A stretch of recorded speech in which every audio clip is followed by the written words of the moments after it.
Welcome to Momentum Mind, where we transform challenges into breakthroughs and help you unlock your full potential.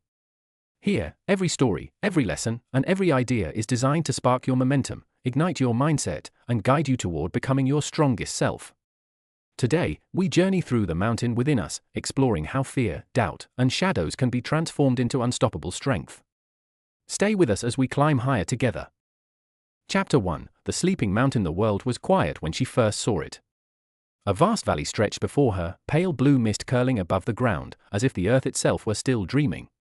In the distance rose a mountain so tall that its peak disappeared into clouds the color of silver smoke.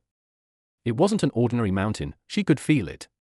The air around it hummed faintly, like a secret whispering to be remembered. The girl stood at the edge of a broken path, her boots caked with the dust of places she no longer wished to remember. Behind her lay a trail of empty towns, dim lights, and faces she had once trusted but could no longer bear to see. Ahead of her was silence, deep and magnetic.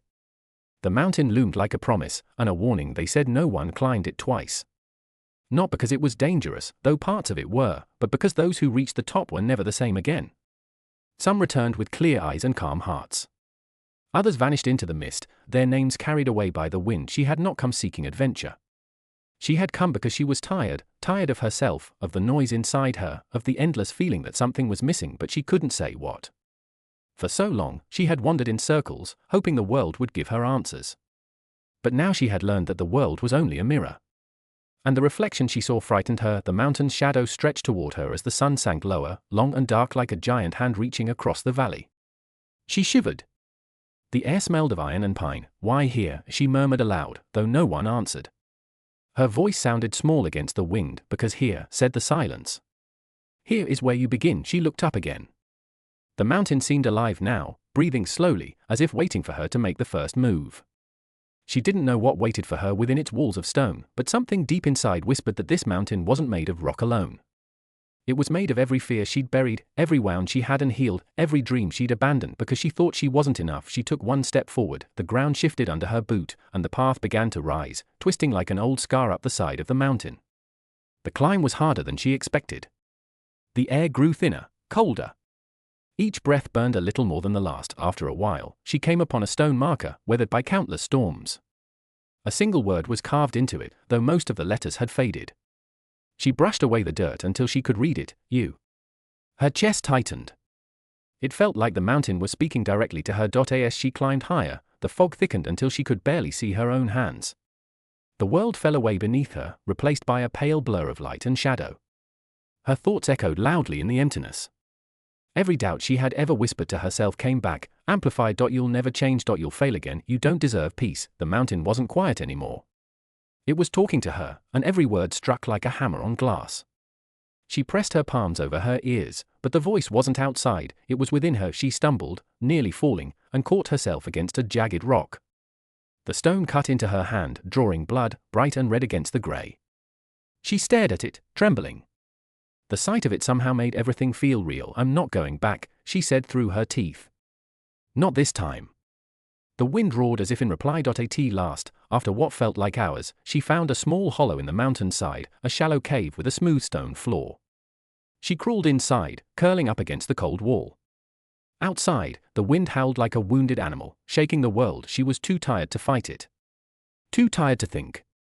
She watched the mist swirl at the entrance of the cave and thought of the life she had left behind, the one filled with almosts and maybes, where every choice felt like a mistake. She had built walls around herself, told herself it was safer that way. But the truth was simpler and harder. She was afraid. Afraid of her own potential, of the things she might have to face if she ever stopped running. That fear had been her home. And now, for the first time, she had left it behind. The mountain groaned softly, a sound like distant thunder. She closed her eyes, breathing in the cold air until her heartbeat slowed. Somewhere in the dark, she thought she heard footsteps, light, deliberate, echoing faintly deeper within the cave.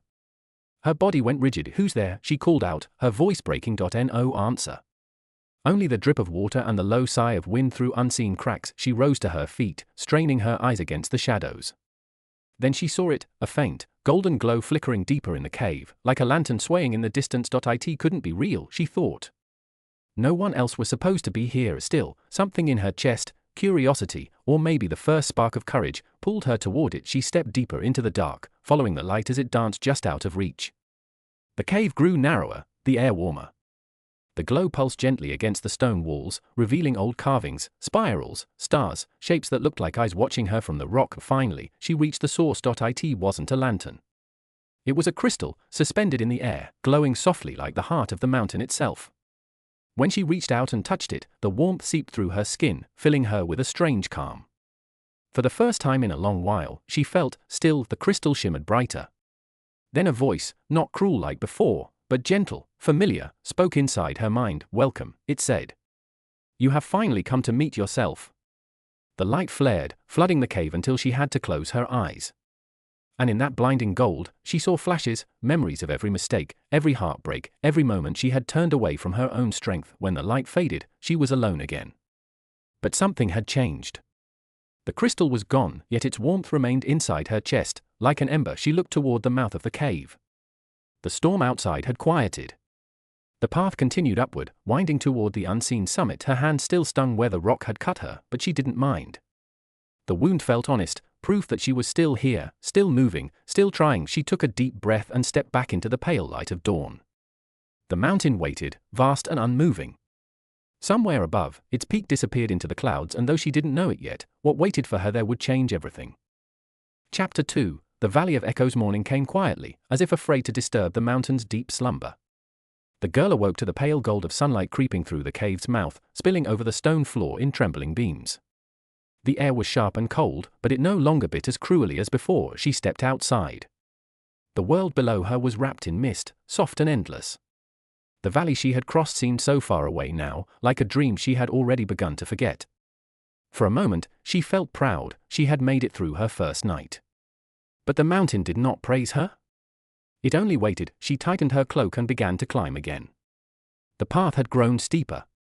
Loose gravel skittered beneath her boots, whispering of falls that could happen if she took one careless step. Yet she kept going. There was something inside her now, a faint glow, a quiet strength left behind by the crystal. Hours passed. The sun climbed higher, the air thinner. Soon, she reached a narrow plateau ringed with jagged stones. The wind howled between them, rising and falling like a voice trying to speak. At first, she thought it was just the mountain breathing again. But then she heard something else, a faint murmur, then another, until the air around her was filled with countless whispers, all echoing her name. She froze. The whispers came from everywhere and nowhere at once. They slid across the rocks, soft as silk, heavy as regret. "Who's there?" she called out, her heart pounding. The wind carried the answer, and it chilled her blood. "You." The same voice. The same word she had seen carved into the stone. But this time, it was not just one voice, it was many, overlapping, multiplying until it sounded like a chorus of ghosts. "You've come so far," one of them said. "Too far to turn back," murmured another. "Why climb at all?" a third asked, almost kind, almost cruel. She covered her ears, but the sound pressed against her skull from within. "You never finish what you start," the voices hissed. "You say you'll change, but you never do. You chase peace and call it purpose. You break your own heart and blame the world." Her knees hit the ground. The air felt heavier now, thick as fog. She realized that these weren't strangers speaking to her, they were fragments of herself. Every thought she'd buried, every cruel thing she'd ever said in secret, now given form and voice. "No," she whispered. "Not again." The echoes laughed softly. "We never left." And in that instant, she understood. The Valley of Echoes was not a place of punishment, it was a mirror. The mountain was showing her the pieces of herself she had tried to outrun. The anger, the fear, the self-doubt. They lived here, waiting for her return. She wanted to run. Every muscle in her body screamed to flee, to climb higher and leave these voices behind. But she remembered the crystal's warmth, the calm it had placed within her. The voice that had said, "You have come to meet yourself." Maybe that was what this was, the meeting. Slowly, she lifted her head. The air shimmered faintly, and for the first time she saw them, the echoes. They weren't ghosts but reflections of light and shadow, shaped like her. Dozens of her, all standing in a circle, each one whispering something different. Some were angry, others afraid, others sad beyond words. They were all versions of her she had once been. She rose to her feet and faced them. "I know you," she said, her voice trembling but steady. "You're me. You're everything I didn't want to see." One of the reflections stepped forward, a younger version of her, eyes wide and red-rimmed. "You left me," the echo said, her voice breaking. "You said we'd never be hurt again. But you lied. You kept finding new ways to suffer." The girl's throat tightened. She wanted to explain, to defend herself, but there was nothing to say. She had abandoned that version of herself long ago, pretending she didn't exist. "I'm sorry," she whispered. The echo blinked, then smiled faintly, sadly, and vanished like smoke. The others grew restless, flickering in and out of sight. Another stepped forward, older, harder, her eyes filled with resentment. "You became me when you decided that love was weakness. You built walls so high even you couldn't climb them." The girl's voice cracked. "I had to protect myself." "And did you?" The echo sneered. "Or did you just stay alone so no one could leave you?" The truth struck like lightning. She flinched, closing her eyes as tears spilled down her cheeks. The wind rose, carrying the sound of 100 whispers, fear, anger, disappointment, shame. They swirled around her like a storm. She wanted to scream, to silence them, but deep down she knew they wouldn't stop until she listened. So she did. She stood in the center of the plateau, eyes closed, breathing deeply, letting the voices wash through her. Each word hurt, but each one was true in its own way. And as she faced them, the storm began to quiet. One by one, the echoes faded, until only silence remained. When she finally opened her eyes, the plateau was empty. The air was still. The mountain loomed above her, quiet again, as if watching her with approval, but something had changed. The weight in her chest had lessened, like a stone finally lifted. She sat on the cold ground, breathing heavily, feeling the sting of the wind against her face. It wasn't victory, she hadn't conquered the voices. But she had seen them, and she had not run. That was enough. And now a faint sound drifted from the rocks behind her. She turned and saw something glinting where the first echo had stood. It was a shard of glass, no, not glass, but crystal, like the one she had found in the cave. Only this one was darker, swirling with shadows that moved like smoke. She reached out and picked it up. The crystal pulsed once, then melted into her skin, leaving a faint mark glowing beneath the surface of her palm. A gift, or a reminder? She rose, brushing the dust from her cloak, and looked toward the next stretch of the mountain. The path curved sharply upward, disappearing behind black cliffs. The air shimmered faintly with heat, though she felt no warmth. She didn't know what waited for her there, but she could feel it watching. The mountain was not done with her yet, and somewhere above the mist, something stirred, something old, patient, and waiting for her to climb a little higher before revealing itself. Chapter 3: The Garden of Thorns. The air grew warmer as she climbed. Not gentle warmth, but a strange, restless heat that seemed to seep from the stone itself. The sky above was hidden behind rolling clouds, pale and bruised, like a storm waiting for permission to fall. The path had changed, too, no longer steep rock and gravel, but narrow, winding trails lined with plants she had never seen before. At first, they seemed harmless. Small white flowers with petals like glass, vines coiling delicately around the stones.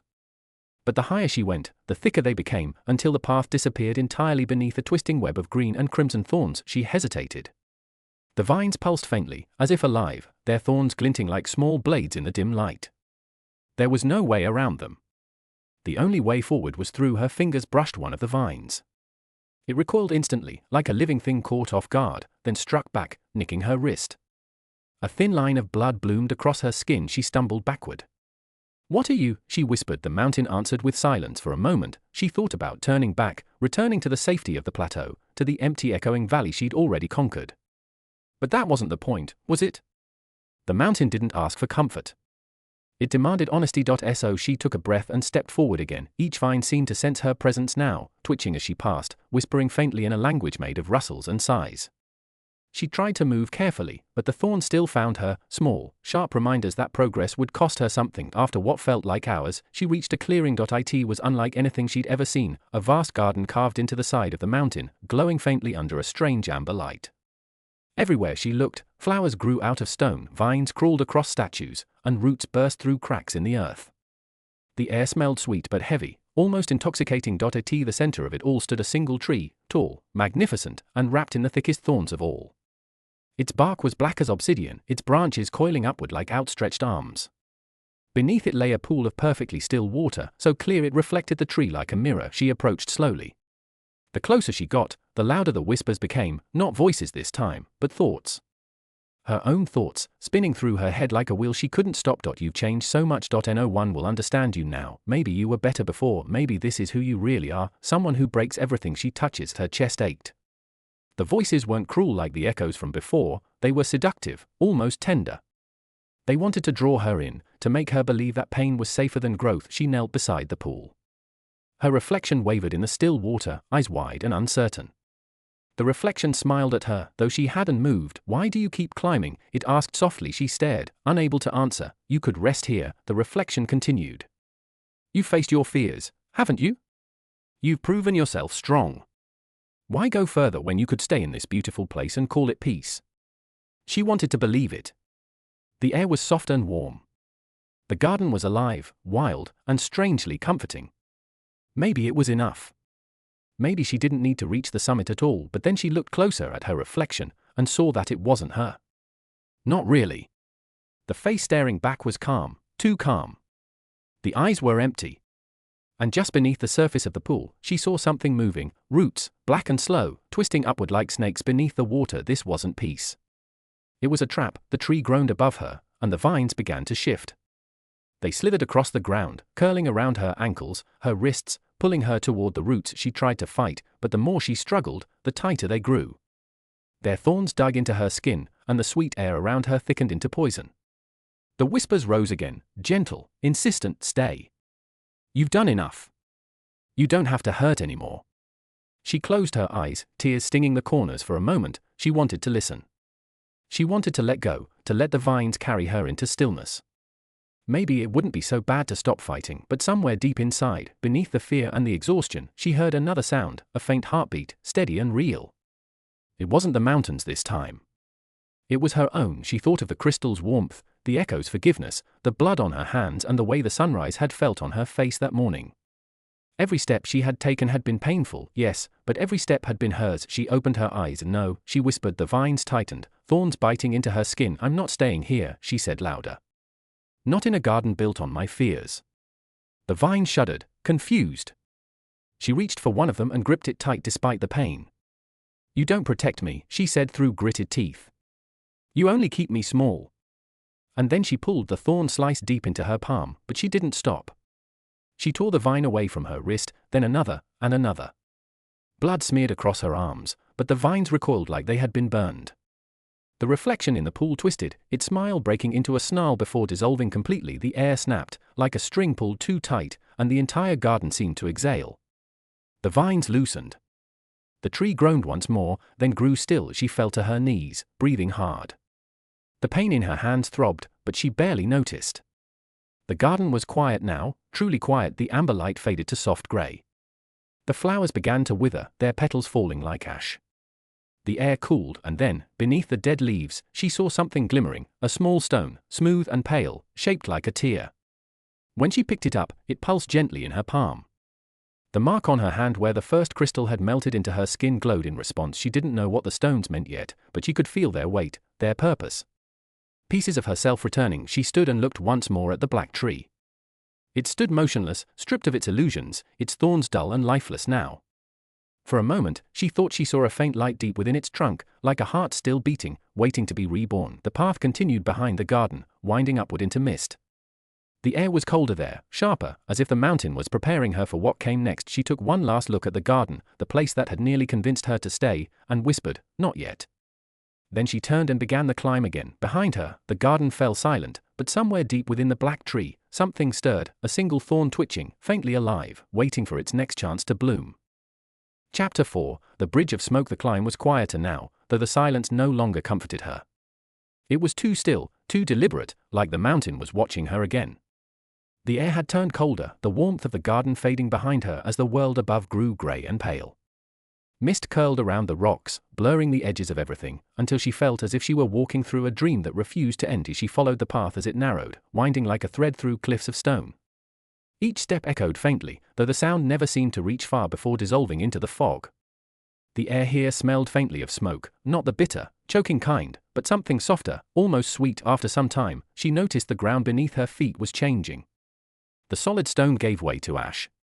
It crumbled softly with every step, leaving prints that vanished seconds later. Ahead, the path stopped entirely, replaced by a vast gap in the mountain, a canyon so deep that its bottom was swallowed by darkness. Across that chasm, a thin bridge stretched into the mist. It wasn't made of stone or wood but of drifting smoke, thick enough to hold its shape but shifting constantly, like a living creature. It swayed gently, though there was no wind. She stared at it, her pulse quickening.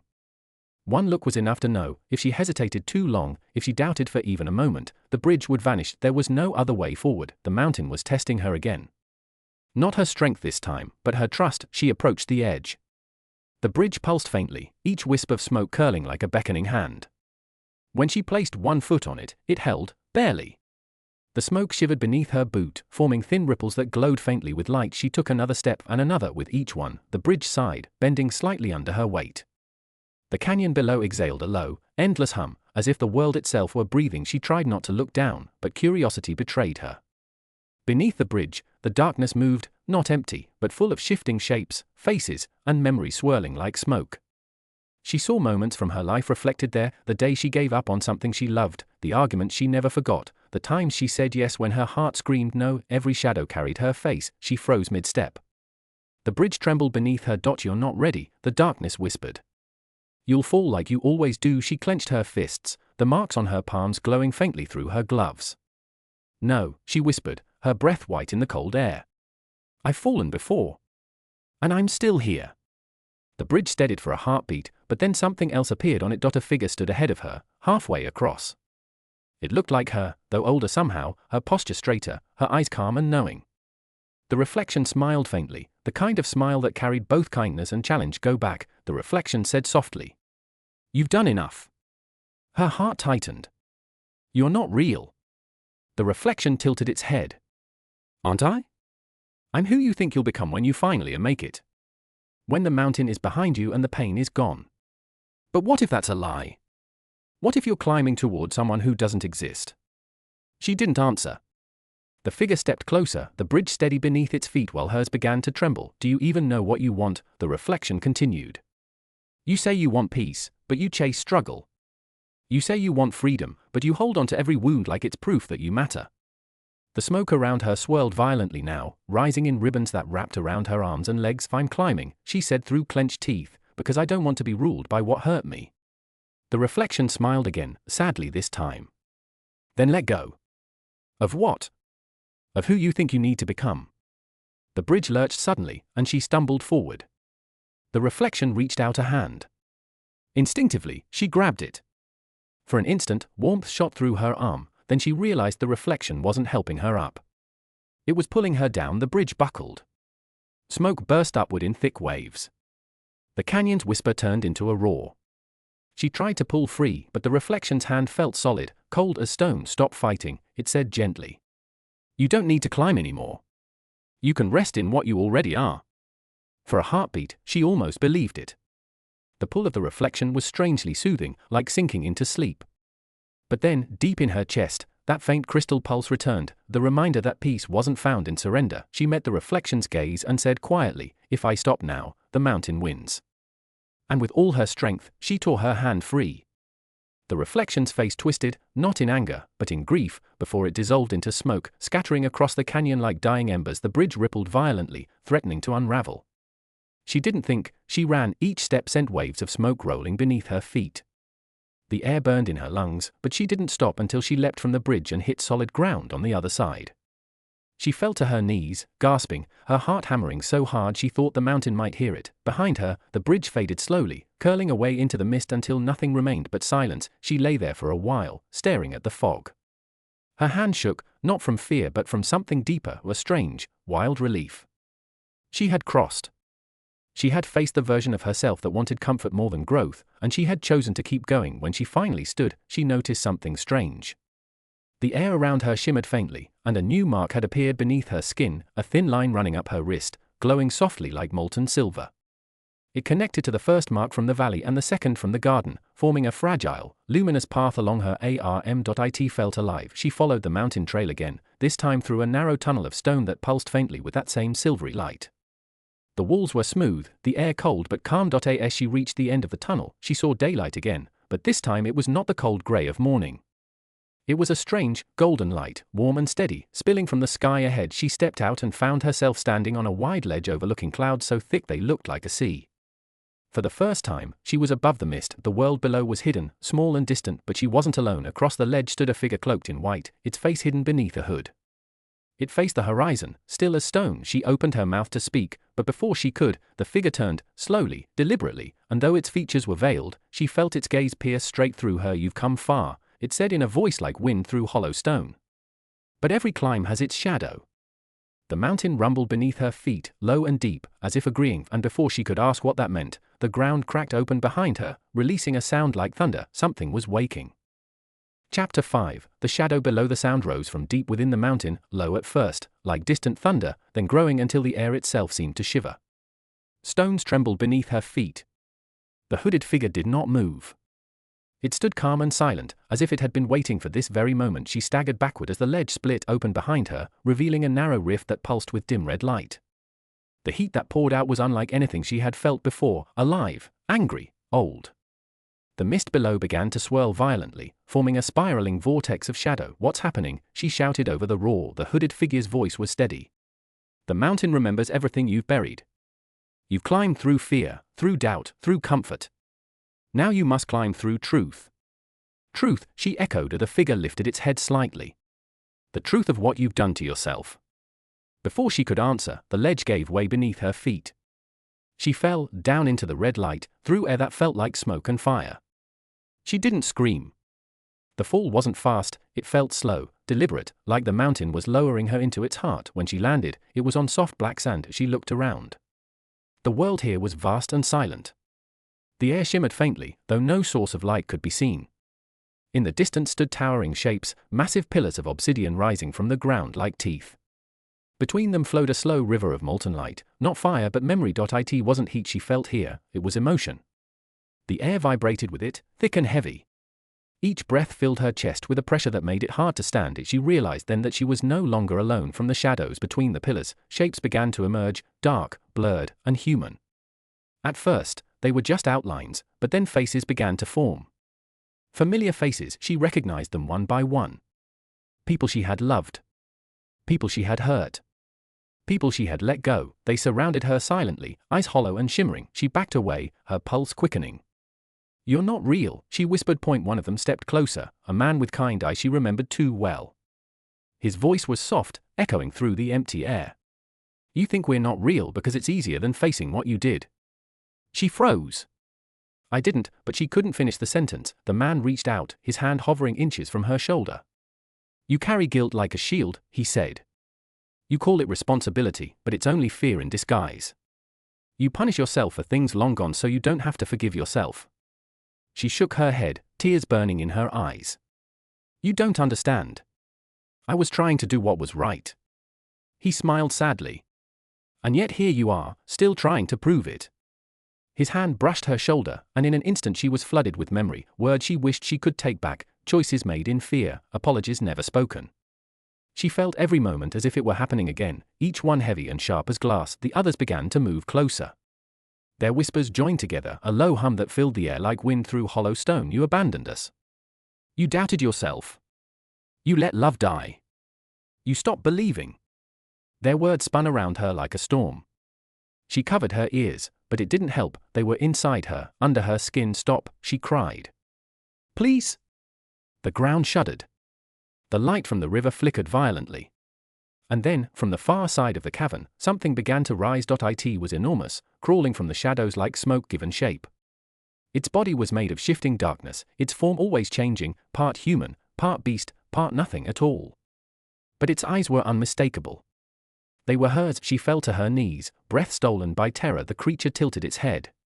When it spoke, its voice was soft and familiar, like her own thoughts echoing from inside her skull. "I am everything you refuse to love about yourself." She couldn't move. The creature stepped forward, each footstep rippling through the sand like waves. "You blamed the world," it said. "You blamed fate. But I was always the one standing in your way." She shook her head. "You're not real." The creature smiled, a terrible, knowing smile. "Neither were your excuses."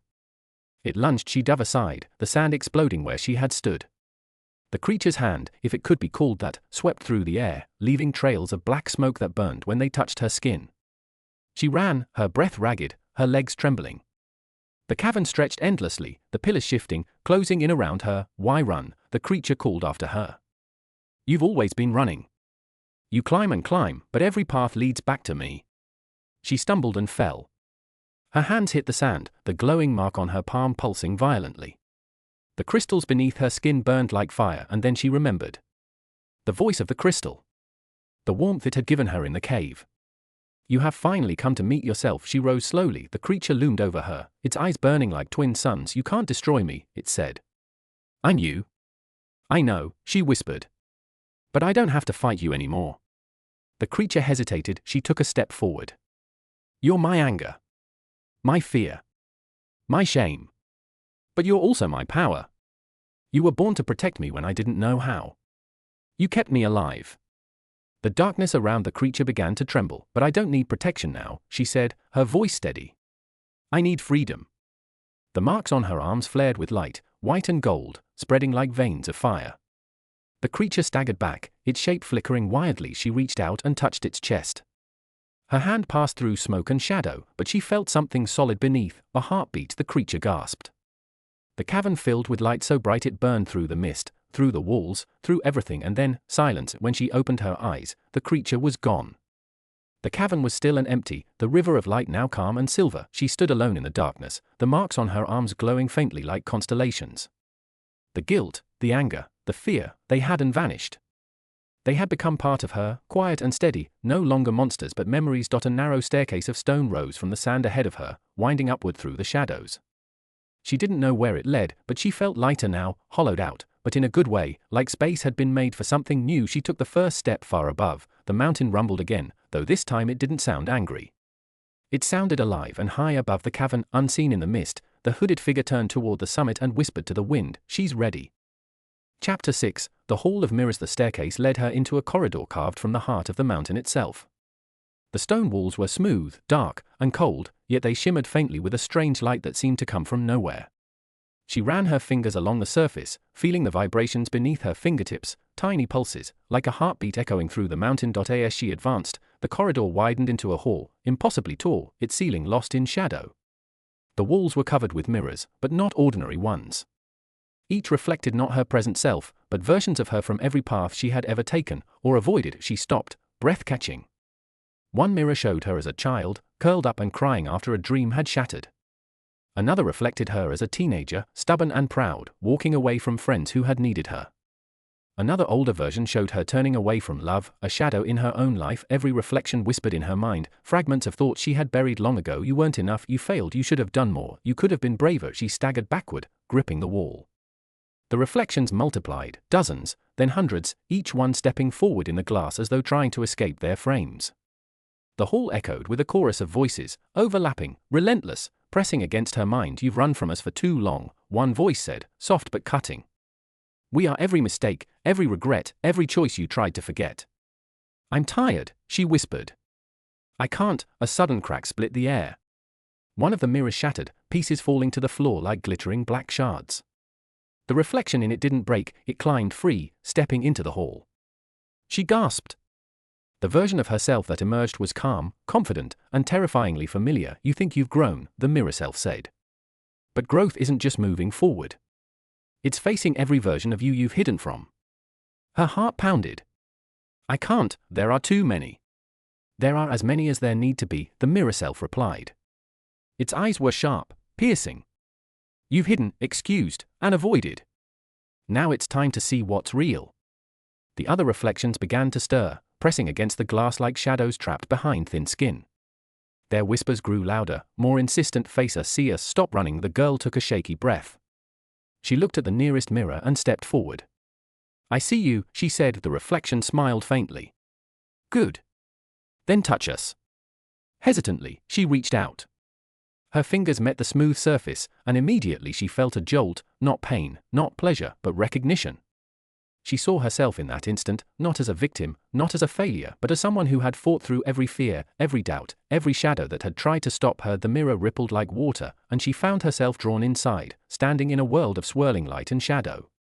The echoes of her past surrounded her, each one speaking in fragments she could now understand. I was scared. I was lost. I didn't know how to fight. I hear you, she whispered.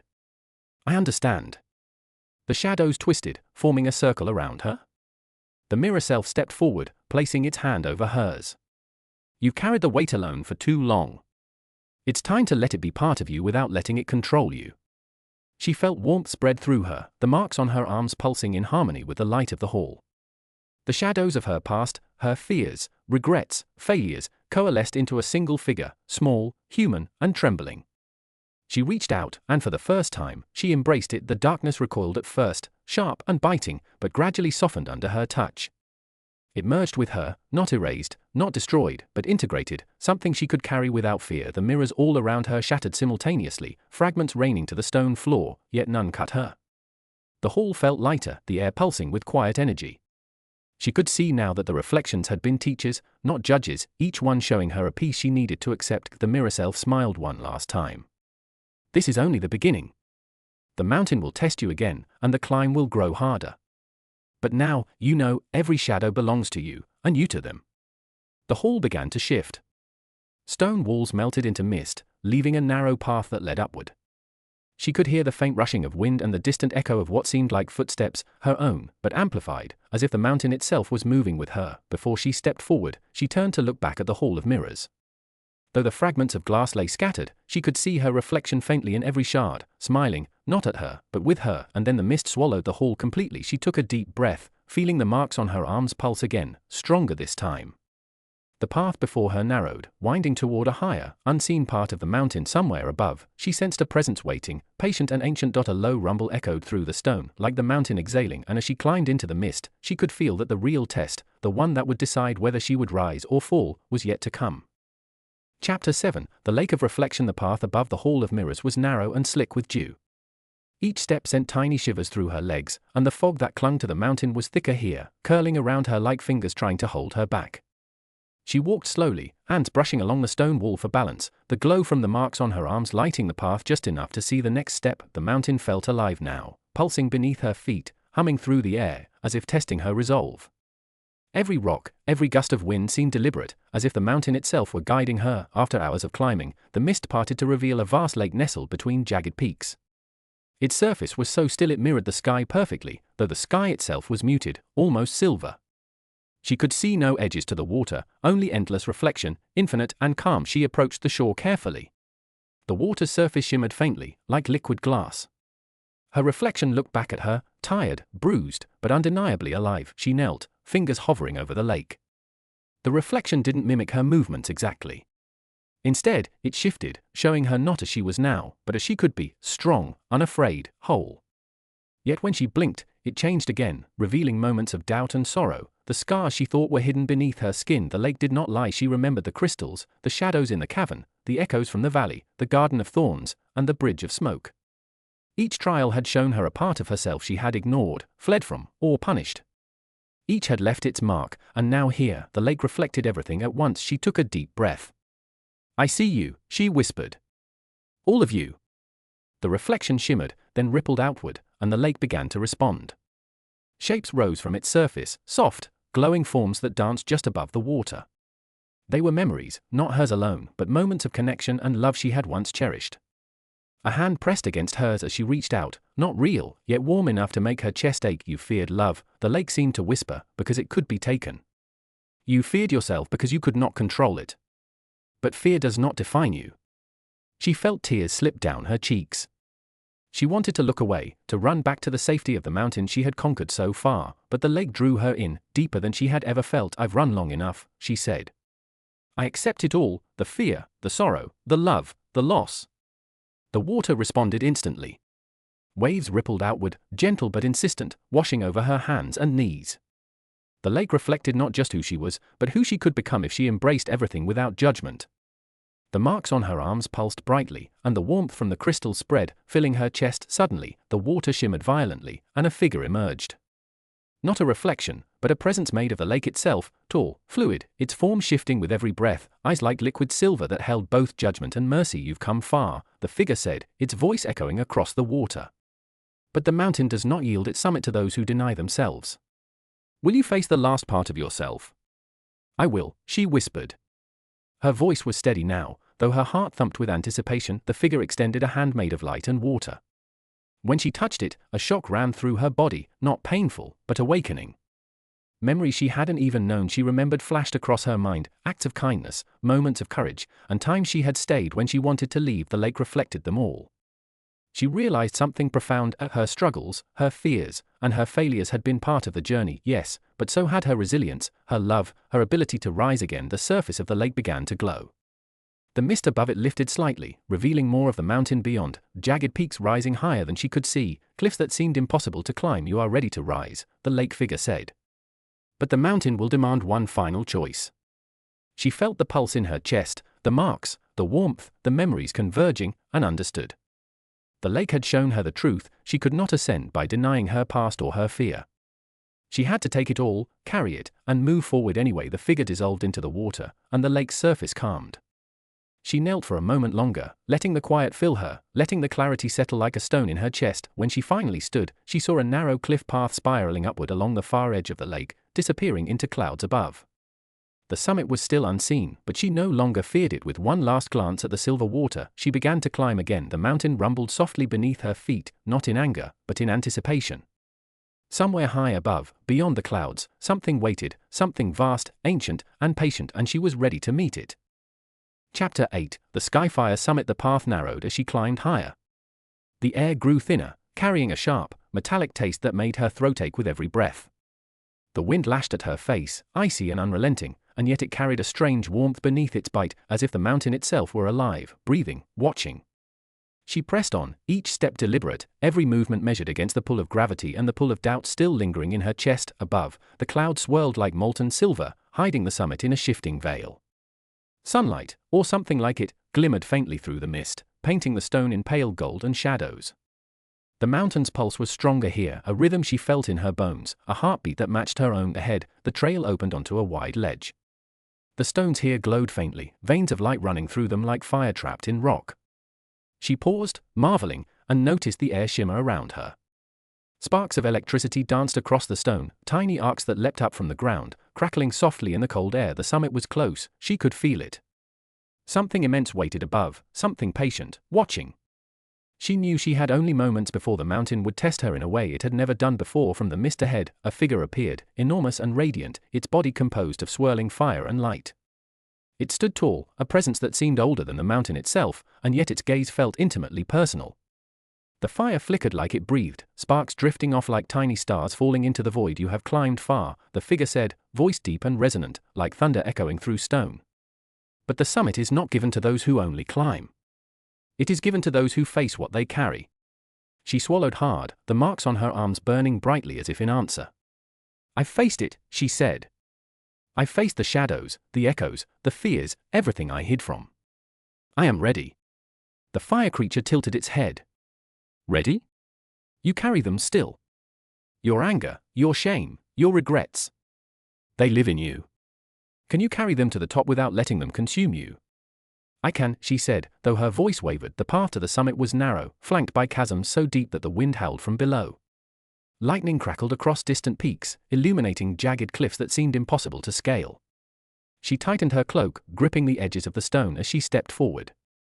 Every step tested her balance, every gust of wind threatened to send her tumbling into the abyss. Halfway up, she paused. The mountain rumbled beneath her feet, low and threatening. Sparks of light danced along the cliff edges, creating illusions of steps that weren't there, edges that weren't solid. Doubt clawed at her.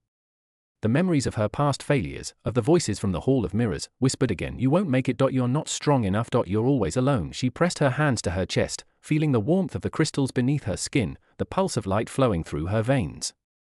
"I've carried you this far. I will carry you further." The fire figure moved closer, sparks drifting in the wind. "The final test is not of strength," it said. "It is of trust. Do you trust yourself enough to stand at the summit and see what lies beyond fear?" She nodded. Her chest ached with exertion, but her legs did not falter. She stepped onto the final stretch of rock, each footfall echoing against the mountain, sending sparks scattering into the mist. The summit rose ahead, jagged and radiant, veins of molten light snaking across its surface. At the peak, the wind roared with a voice she almost recognized, her own. The fire figure stood before her, its flames bending and curling like it mirrored the rhythm of her heartbeat. She realized then that it was not separate from her. This was the mountain's greatest truth, the summit, the fire, the test, it was all within her. She stepped forward, placing her hand on the glowing stone at the summit. Light erupted through her, searing and warm, filling her chest, her arms, her legs. The mountain pulsed beneath her, alive, acknowledging, and the wind carried 1,000 voices, all hers, singing in harmony. And then she looked up, beyond the clouds, above the fire and the light, the sky opened into a space she had never imagined. Stars, not distant and cold, but close, shining with warmth and clarity like embers suspended in the night. The summit stretched beyond sight, and she understood this was not the end. The mountain had not been an obstacle, it had been a guide, showing her every shadow she needed to face. The fire figure stepped back, its flames condensing into a soft, steady glow. "You have climbed," it said. "You have faced yourself. Now the mountain waits for the final step." Her chest tightened. She had reached the summit, yet something in the air told her the real challenge was only beginning. Beneath the glowing stone, a fissure opened, revealing a stairway of light that descended into clouds, deep into the mountain's heart. The fire figure gestured toward it. "You must choose," it said. "To climb further, or to stop and turn back. Only one path will reveal the truth of who you are." She felt the pulse of the crystals in her arms, the warmth in her chest, the echoes of every shadow she had embraced. Her heart beat with certainty, even as her legs trembled. She took a deep breath and stepped toward the fissure. The wind roared louder, the mountain trembling beneath her, and the clouds around her swirled violently. Something waited in the depths below, something she had yet to see out, and as she descended into the unknown, she realized the mountain was no longer above her, or beneath her. It was within her. Chapter 9, The Chamber of Fire. The stairway of light carried her deep into the mountain, spiraling downward like a ribbon of molten silver. Each step thrummed beneath her feet, as if the mountain itself were alive, guiding her into a place both terrifying and magnificent. The air grew warmer with every descent, the scent of smoke and stone thick and sweet, carrying a pulse that seemed to echo her own heartbeat. At last, the stairway opened into a vast chamber. Flames danced along the walls, not wild or destructive, but controlled, alive with a rhythm that made the stone hum. The heat was intense, pressing against her skin, yet it did not burn. Instead, it seemed to reach into her chest, illuminating the shadows that lingered there as she looked around. The chamber was enormous, dome-shaped, its ceiling lost in darkness. Streams of fire rose from the floor like fountains, weaving through the air in delicate spirals. Pools of molten light reflected their flames, doubling the brightness, creating a labyrinth of fire and shadow. And in the center stood a figure, a being of pure flame, taller than any human, its eyes glowing like molten gold. The fire rippled over its form, shifting, alive, as if it breathed in sync with her own heartbeat. "You have come," it said, voice deep and resonant, shaking the very air. "You have carried yourself through fear, through shadow, through doubt. But here lies the final trial, to face the fire within yourself." Her chest tightened. "The fire," she whispered. "I carry it already." The figure's flames flared higher, crackling like embers in a storm. "Do you? Or do you only carry the fear of the fire? Every regret, every moment you refuse to burn brightly, every hesitation you have hidden from it. Only here, only now, will the fire judge what is true." She stepped forward, feeling the heat against her skin, but it did not burn, it awakened her. She could feel the pulse in her arms, the marks glowing, the crystals beneath her skin vibrating with a steady, insistent rhythm. She had faced shadows, echoes, thorns, smoke, and mirrors, but the fire was different. It demanded not submission, not endurance, but surrender to herself. The flame figure extended a hand. From its palm, a small spark leapt toward her, hovering inches above her chest. The spark shimmered, then expanded, filling her vision with light. She could feel it entering her body, moving through her veins, touching the deepest corners of her heart. Visions flashed before her eyes, moments she had hidden from herself. Times she had been cruel without knowing, moments she had run instead of faced, opportunities she had let slip through trembling fingers. Every one of them burned brightly in the light, yet they did not hurt as they had before. They were part of her now, illuminated by the fire she had carried within all along. She gasped. "It's everything," she whispered. "All of me." "Yes," the figure said, its flames softening, flowing around her like liquid warmth. "You are not just the shadowed parts you fear. You are the fire, the strength, the love, and even the mistakes. Only when you embrace them will you rise beyond the mountain." She closed her eyes. Every trial, every mark, every shadow she had faced, the echoes, the garden, the bridge, the mirrors, the lake, they converged here. Her body trembled as the fire wrapped around her, not as danger, but as recognition. She was not being burned. She was being awakened. The flame figure lowered its hand, letting the light swirl around her. A warmth spread from her chest, reaching her arms, her legs, her face. The marks glowed, and the crystals beneath her skin pulsed in harmony with the chamber. She could feel the mountain's heartbeat, the pulse of every step she had taken, every shadow she had faced, every fear she had embraced. A voice echoed in the chamber, not the figure's, not her own, but something older, something vast. "You have climbed. You have faced. You have embraced. Now the fire asks one thing more: will you let it rise fully within you? She opened her eyes. The flames reflected her own image in pools of molten light, showing her a self she had never seen before, strong, radiant, and whole. I will, she said. The fire figure bowed slightly, and the chamber seemed to exhale. Flames rose higher, not to harm, but to illuminate. The molten pool shimmered, the ceiling of the dome disappearing into a radiant sky of orange and gold. The fire rushed through her, a living current, filling every hollow, every scar, every shadow. She felt herself expand, not outward but inward, as if every fragment of her being had found its proper place. And then, at the heart of the fire, she saw it, a doorway, forged of light and flame, leading upward. The summit was no longer distant, it waited, revealed in blazing clarity, as if the mountain itself was telling her the climb was not to escape the shadows, but to rise above them. She stepped forward toward the doorway, the fire embracing her, illuminating every step, and knew that beyond this path, the final truth of the mountain awaited it. The chamber rumbled beneath her feet, not in warning, but in expectation. And somewhere above, beyond the dome of flames, the summit's true light flickered, waiting for her to arrive. Chapter 10. The summit's edge. The doorway of fire led her into a narrow corridor of blinding light. It was neither warm nor cold, neither solid nor insubstantial. It felt like stepping into a space between worlds, a place where time itself hung in suspension. Every step made her heartbeat echo through the air, reverberating against walls that seemed alive, breathing with her. The corridor opened onto a wide plateau of stone, smooth and polished, suspended above clouds that stretched endlessly below. The sky was impossibly bright, painted in streaks of gold, silver, and violet, like the mountain's own pulse had spilled into the heavens. She felt weightless and grounded at once, as if the world had paused to watch her arrival. Ahead, the true summit loomed, not a peak of stone, but a spire of pure light. It stretched impossibly high, glowing like a star anchored to the mountain. At its base, a figure waited, tall, cloaked in white and silver, its face veiled, its presence calm and infinite. You have come far, the figure said, voice like wind over stone. You have carried your shadows, your fire, and your reflections. Now you stand at the edge of what you sought. She stepped forward, her hands trembling slightly, feeling the pulse of the crystals beneath her skin, the marks on her arms glowing in quiet rhythm. I am here, she said. The figure inclined its head. The mountain has shown you every fear, every regret, every part of yourself you tried to hide. But the summit does not belong to those who simply endure. It belongs to those who rise willingly, fully, without reservation. Her chest tightened. The wind tugged at her cloak, as if the air itself were testing her courage. She realized that the spire of light was not a destination, it was a reflection of herself, the part of her she had yet to embrace.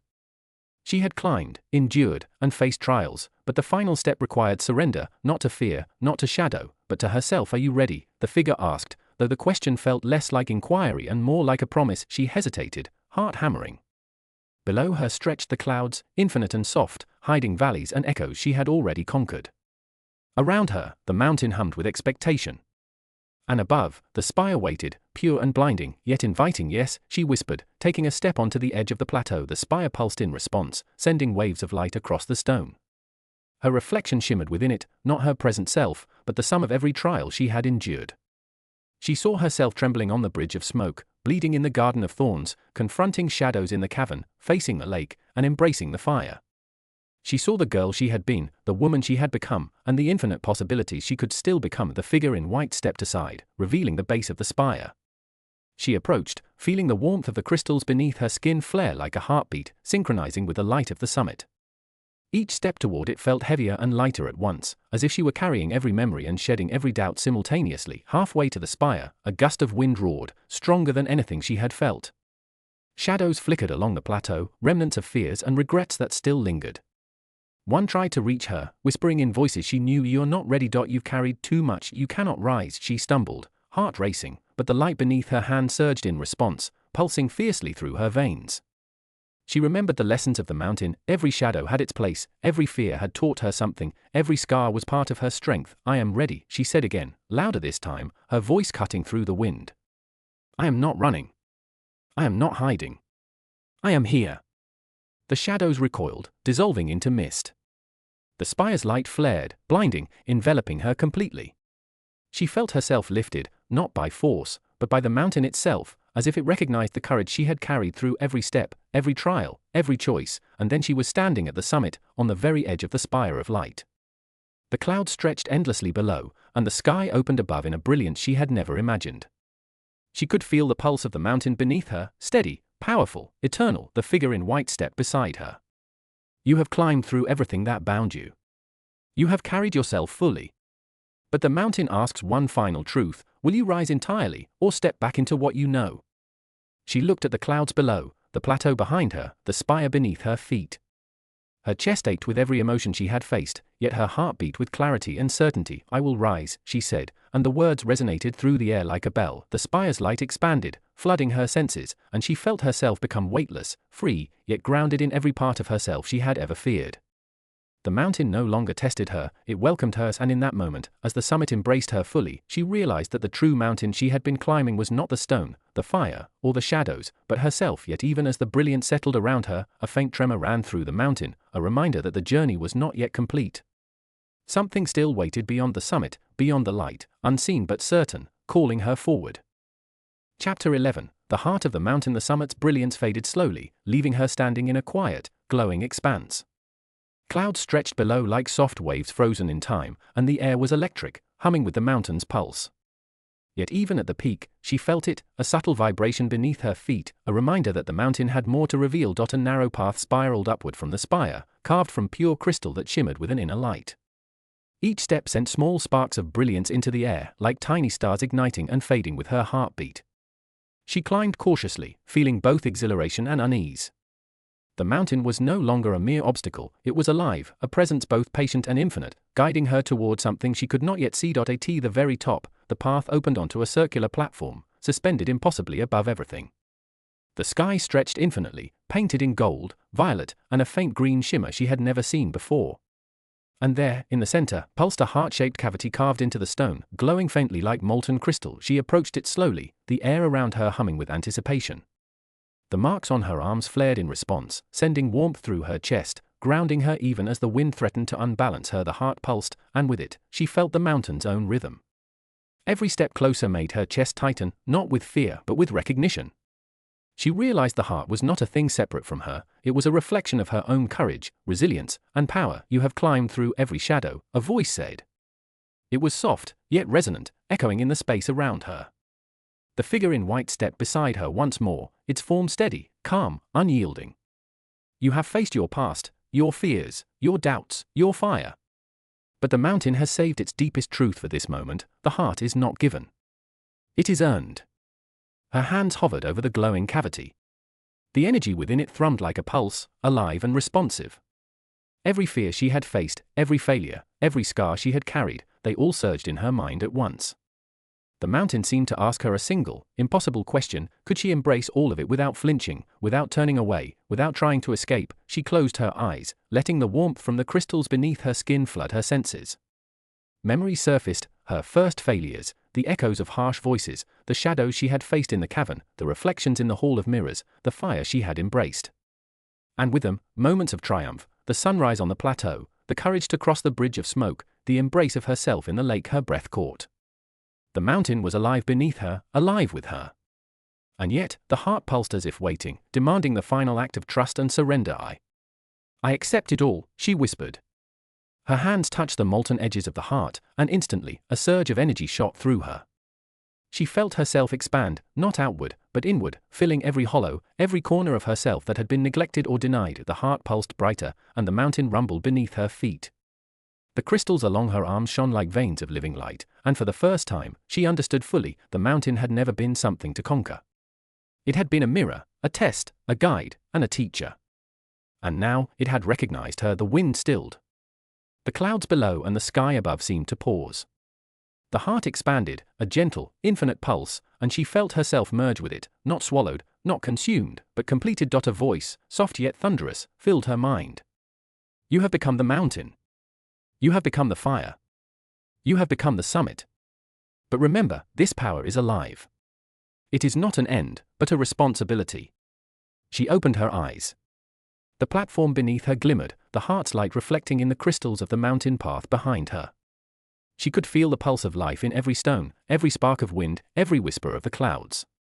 The mountain was not complete without her, and she was not complete without it. For a moment, she simply stood, letting the stillness and the power flow through her. The summit was quiet now, yet beneath that quiet, she sensed something deeper, a presence older than the mountain itself, waiting. Something stirred in the depths, far below the platform. A shadow moved, silent and vast, its presence undeniable even from this height. She tensed. The heart beneath her pulsed faster, responding not to fear but to anticipation. The mountain had shown her everything, yet one final truth remained, unseen but certain, and she knew the shadow was waiting for her next step. Chapter 12, Becoming the Mountain. The shadow moved beneath the heart, vast and silent, a presence so immense it seemed to stretch through the very bones of the mountain. She felt it deep in her chest, a tremor that vibrated through the crystals beneath her skin, through the marks that had guided her every step. The wind whispered around her, carrying voices both familiar and strange, urging her forward, warning her, testing her resolve. She took a deep breath. Every trial, the garden, the bridge, the mirrors, the lake, the fire, pulsed in her memory like a living map of her journey. Every shadow she had faced, every fragment of herself she had embraced, every fear she had transformed into strength had led her here. She was ready. The shadow rose, coalescing into a form both human and impossible, its edges flickering between solidity and smoke, fire and stone. It bore the weight of all the mountain's untamed power, and its eyes, hers, yet not hers, gazed into her soul with a clarity that made her knees tremble. You have come far, it said, voice like grinding stone and rushing wind. You have carried yourself through doubt, fear, and fire. But to rise completely, you must step into me. She swallowed, heart pounding. Step into it? To merge with the shadow that had lingered through every trial, that had whispered every doubt, that had pressed against her in moments of fear. And yet, she felt a spark in her chest, the marks along her arms pulsing with warmth and insistence. I will, she said, her voice steady despite the trembling in her limbs. I am not afraid of myself anymore. The shadow extended its hand, immense and shifting, a mix of darkness and molten light. She stepped forward, placing her hand into it. The moment contact was made, a surge of energy shot through her, a storm that was not external but entirely within. Memories, fears, triumphs, regrets, and joys all collided, swirling like the molten rivers she had seen in the cavern, pain and exhilaration intertwined.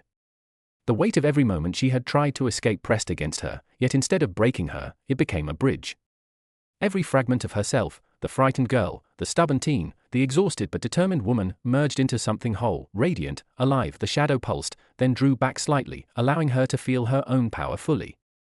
She realized with clarity, the mountain, the shadow, the heart, the fire, they had never been outside her.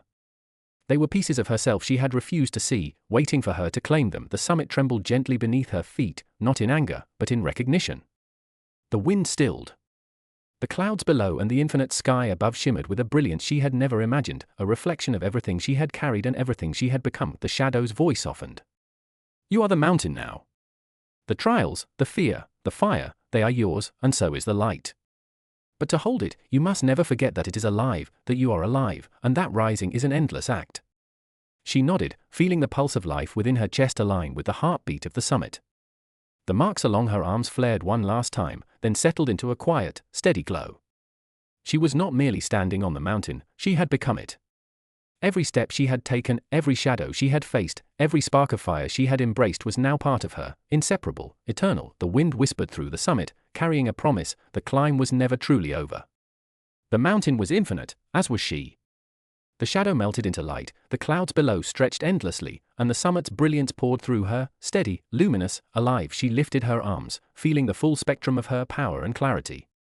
The mountain had tested her, broken her, and rebuilt her, but in that moment, she understood, she was not the conqueror, nor the conquered.